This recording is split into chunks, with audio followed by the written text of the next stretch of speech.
Nous allons débuter avec le mois de février 2022.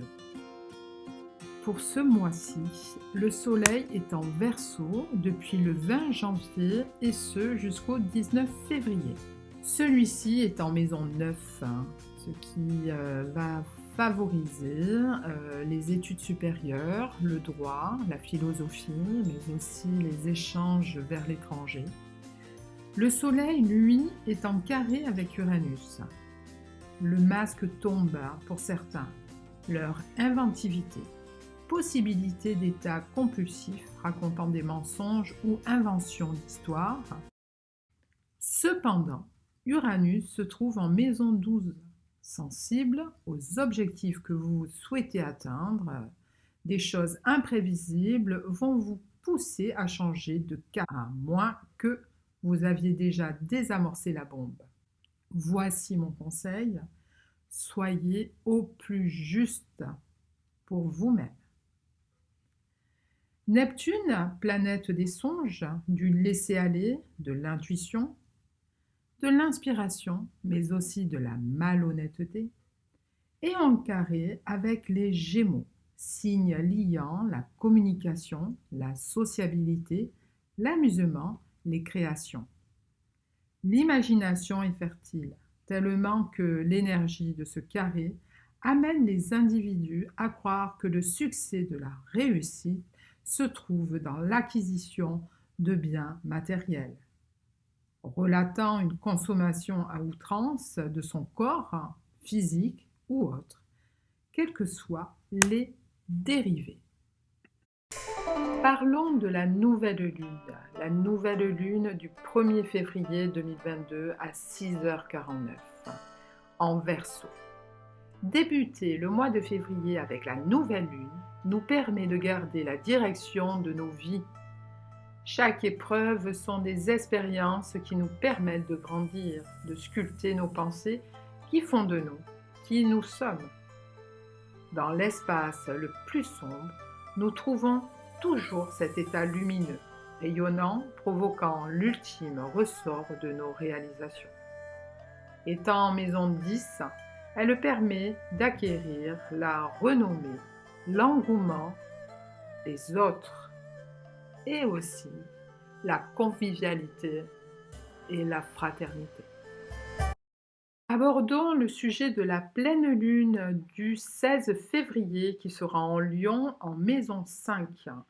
Elle va apporter de la créativité, des loisirs, la vie sentimentale, sur la relation, l'éducation et ces plaisirs qui s'ouvrent à nous vers l'autre. Envie de séduire, de plaire, vous pousse à soigner l'image que vous souhaitez laisser de vous. Des tendances nostalgiques de vos vies passées, tout est relatif. Cet espace intérieur a besoin de sécurité. Délimitez votre bulle intérieure. Protégez votre intimité, votre vie privée. Gardez un territoire qui n'appartient qu'à vous. Parlons de Lilith, la lune cachée. Cette lune que l'on ne voit pas, mais qui par son état influence. Elle est en maison 2. Ce que vous avez acquis jusqu'à présent, ce que vous avez reçu de vos anciens et ce que vous avez acquis par vous-même. Annonçant des situations qui peuvent faire froid dans le dos, l'autre côté de la face. J'attire votre attention sur vos pensées qui peuvent vous situer dans des parties limitantes. Cette situation qui va se passer au niveau des astres est la même situation d'il y a 18 ans. Voilà pour le message de ce mois de février au niveau des astres. Je vous ai remonté les grandes lignes, ces astres qui parcourent notre système, notre voie lactée. Et maintenant, je vais vous réaliser le message pour ce mois de février. La carte que j'ai tirée s'appelle la liberté. Il n'y a pas de hasard. J'ai envie de vous parler de cette liberté, parce que la vie est un jeu. Il faut savoir perdre. Il n'y a pas de fin en soi. Même si vous êtes en situation de perdition, de perte d'énergie, de manque de foi, c'est parce que vous êtes dans la croisée de chemin qui est devant vous.